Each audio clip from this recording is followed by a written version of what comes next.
ऐसा वर्णन है, गंगा नदी का जल इसलिए पवित्र है क्योंकि इस जल में भगवान के चरणों के रज, भगवान के चरणों की धूली मिली हुई है। ये बहुत सरल बात है समझना। यदि आप अपने चरणों के ऊपर में पानी डालते हो तो निश्चित रूप से जो धूल के बारीक बारीक कण हैं वो उस जल के साथ बह जाएंगे। और ऐसा ही हुआ जब भगवान वामन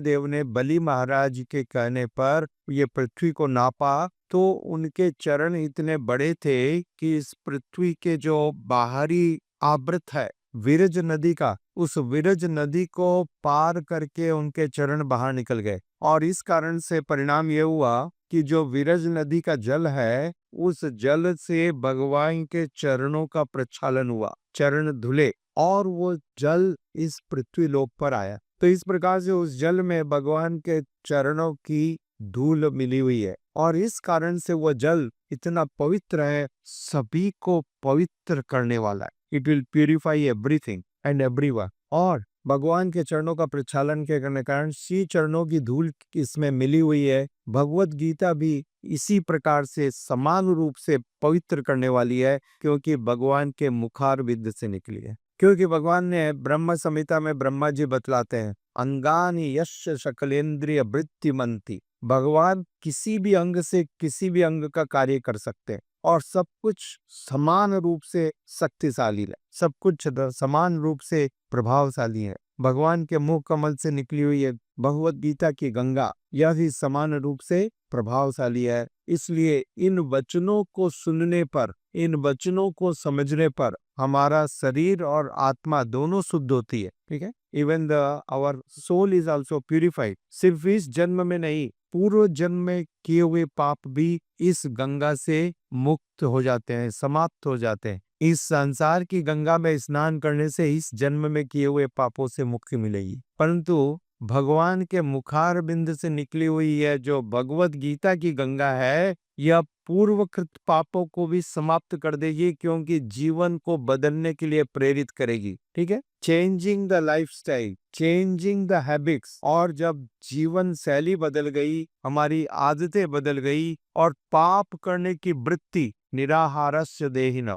पाप करने की वृत्ति, the desire for sinful activities, that desire will be eradicated. ठीक है, क्योंकि जब तक थोड़ा भी बीज है जमीन में, आपने ऊपर से पेड़ काट दिया, परंतु फिर अगले बार बारिश होगी और फिर बारिश के मौसम में, सावन के मौसम में फिर से एक नया अंकुर पैदा होगा, पेड़ फिर से पनपेगा। राइट, तो यह नियमित रूप से होगा। तो इसका क्या उपाय है कि पूरा जड़ से निकाल दिया जाए, अंदर बीज भी न रहे, तब जाकर के वापस वो पेड़ वहां पर नहीं पनपेगा। Right, this is the only possibility. तो ये जो भगवान की दिव्य कथाएं हैं, भगवान का दिव्य श्रीमद् भगवद गीता है, इसके सुन करके, इसके ऊपर जब हम अपने जीवन में अभ्यास करते हैं, एप्लीकेशन, जैसा मैं कल कर रहा था, शास्त्र को सुन करके जब तक उसके ऊपर हम आचरण न करें, इसलिए भक्ति शास्त्री, भक्ति वैभव, भक्ति वेदांत, इन तीनों कोर्स का जो मुख्य विषय है फिलॉसफी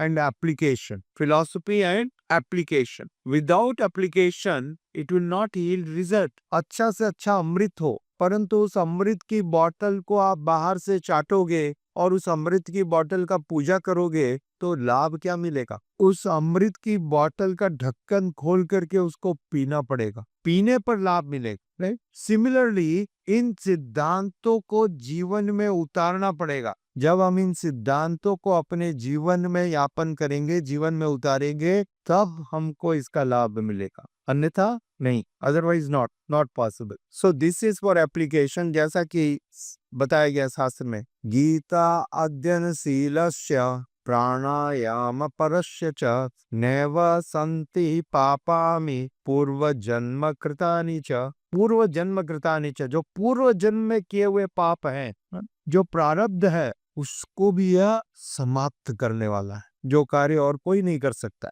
जैसा भगवान ने श्रीमद् भगवद गीता में बताया, आम त्वाम सर्व पापेभ्यो मोक्षयिष्यामि मा शुचः, तुम्हारे सभी पापों को समाप्त कर दूंगा। तो ये इसका प्रभाव है, श्रीमद् भगवद गीता को ध्यान पूर्वक सुनना और उनके निर्देशों पर जीवन में आचरण करो। जैसा आगे बताया गया, मलिन मोचनम पुंसाम जलम स्नान दिने दिने, मलिन मोचनम पुंसाम जल स्नान दिने दिने, सुकृत गीतामृत स्नानम संसार मलनासनम। जिस प्रकार से जब हमारा शरीर मलिन गंदा हो जाता है, मलिन का मतलब गंदा हो जाता, हम दिन भर काम करते हैं, बाहर घूमते हैं, लोगों से मिलते हैं, पोल्यूशन, तो ये जो हमारा शरीर है गंदा हो जाता है। तो इस गंदा होने के कारण हम सुबह स्नान करते हैं। प्रतिदिन स्नान करना, स्वच्छता अत्यंत आवश्यक है। श्रील प्रभुपाद जी कहते थे, cleanliness is next to godliness. Cleanliness is next to,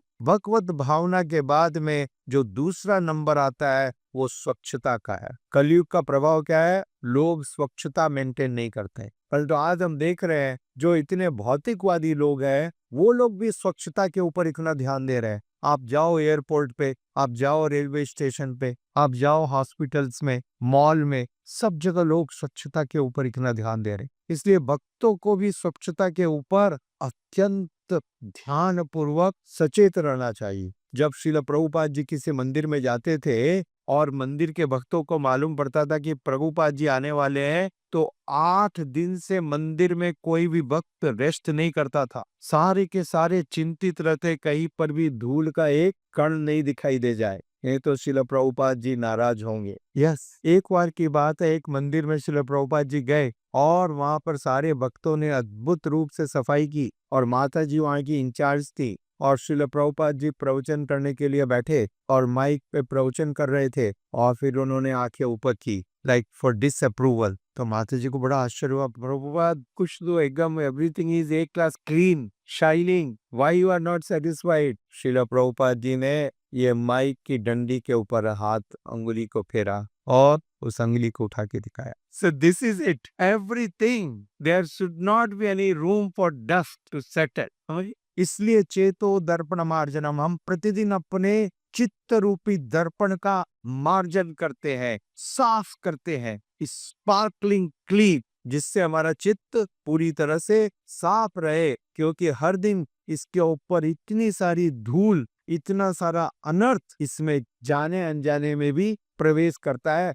विशेष करके आज के युग में जो लोग सोशल मीडिया पर है, आपको अजामिन को घर से बाहर जाना पड़ा, जंगल में गया तो उसका पतन हुआ, उसने देखा एक वेश्या को, राइट, यही घटना हुई ना। तो अब आपको कहीं बाहर जाने की जरूरत नहीं है, और एक नहीं अनेक न जाने क्या क्या देखना पड़ जाएगा और क्या क्या सुनना पड़ जाएगा इस सोशल मीडिया की कृपा से। ये डिजिटल नेटवर्क, ये सारे जो आजकल सो कॉल्ड एडवांसमेंट, तो हमारे लिए क्या उपाय है? सोचो, इतना सारा कचरा तो हर दिन आ ही रहा है। इसलिए हमको तो हर क्षण भगवान के नाम जप के आश्रय में रहना चाहिए। हर क्षण हरे कृष्णा कृष्णा कृष्णा हरे हरे, हरे Ram Ram Ram Hare Hare. We should be constantly chanting this holy name, taking shelter of the holy name. भगवान के इन पवित्र नाम का हम आश्रय लेवे, उनकी कृपा में रहें। जिस प्रकार से एक बालक जब उसके ऊपर कोई आक्रमण करता है, उसको कोई खतरा दिखाई देता है, तो जाकर के अपनी माँ के आंचल में छुप जाता है। अब उसने माँ का आश्रय ले लिया है। He is confident that my mother will protect me. Right, उसी प्रकार से हमारा विश्वास होना चाहिए कि ये भगवान का नाम हमारी रक्षा करेगा। हम अपने आप से अपनी रक्षा करने में अब समर्थ नहीं है। We cannot protect ourselves. This holy name will protect us. With this mood, we should be chanting every day, very sincerely, very sincerely. मनुष्य जल में स्नान करके नित्य अपने आप को पवित्र करता है, स्वच्छ करता है, लेकिन यदि कोई भगवद गीता रूपी गंगा जल में एक बार भी स्नान कर ले, तो वह भव सागर की मलिनता से सदा सदा के लिए मुक्त हो जाता है। सर्वोपनिषद गावो दुग्धा गोपाल नंदना, पार्थो वत्स सुधीर भोक्ता दुग्ध गीता मृतम महत। सर्वोपनिषद गावो, सारे उपनिषदों का यह सार है, सारे उपनिषदों का सार है, और यह गाय के समान है। जिस प्रकार से गाय दूध देती है, ग्वाला उसे दूहता है, तो यहाँ पर स्वयं भगवान श्री कृष्ण वो ग्वाले हैं, भगवान श्री कृष्ण वो ग्वाले हैं और अर्जुन वो बछड़ा है। जिस प्रकार से गाय अपना दूध देती है बछड़े के लिए, और जब दूध बछड़े के लिए देती है तो दूसरों को भी मिलता है, ठीक है ना? तो भगवान ने यह भगवत गीता कही अर्जुन को, और आज उसका लाभ पूरे संसार को मिल रहा है? तो ये जो लाभ है पूरे संसार को मिल रहा है, क्योंकि दोग्धा गोपाल नंदना, गोपाल नंदन भगवान श्री कृष्ण वो ग्वाले हैं और अर्जुन वो बछड़ा है। सुधीर भोक्ता दुग्ध गोता गीता मृतम महत, और इसका दूध है गीतामृत, ठीक है? भगवान के मुखार बिंद से निकली हुई है भगवत गीता। गीता गाय के तुल्य है, ग्वाल वाल के रूप में कृष्ण दूर हैं, अर्जुन बछड़े के समान है। अंततः बताया गया अद्भुत एकम शास्त्रम देवकी पुत्रम गीतम, एको देव देवकी पुत्रमेव, एको मंत्र तस्य नामानि यानि, कर्मोप्येक तस्य देवस्य सेवा। एक मंत्र, एक शास्त्र, देवकी पुत्रम गीता। माता देवकी के पुत्र भगवान श्री कृष्ण ने जो गीत दिया है, भगवत गीता का गीत, इसके अलावा अब और किस शास्त्र की आवश्यकता रह गई है? जो व्यक्ति एकमात्र इस शास्त्र की शरण ले लेवे, उसका जीवन सार्थक हो जाएगा। एको मंत्र यस्य नामानिया, एक मंत्र, एकमात्र एक मंत्र, महामंत्र, हरे कृष्णा कृष्णा कृष्णा हरे हरे, हरे राम राम राम हरे हरे। आप देखिए, ये जो शिला प्रभुपाद जी बाहर के देशों में गए, हम लोग भारतवर्ष में पैदा हुए, बचपन से भगवान को जानते हैं और पहचानते हैं, और शास्त्रों का बड़ा ज्ञान है, बहुत सारी कथाएं जानते हैं, परंतु हमने आध्यात्मिक प्रगति नहीं की, भव बंधन को छोड़ नहीं पाए, आज तक स्ट्रगल कर रहे हैं। अभी माता जी बात कर रही थी वानप्रस्थ की,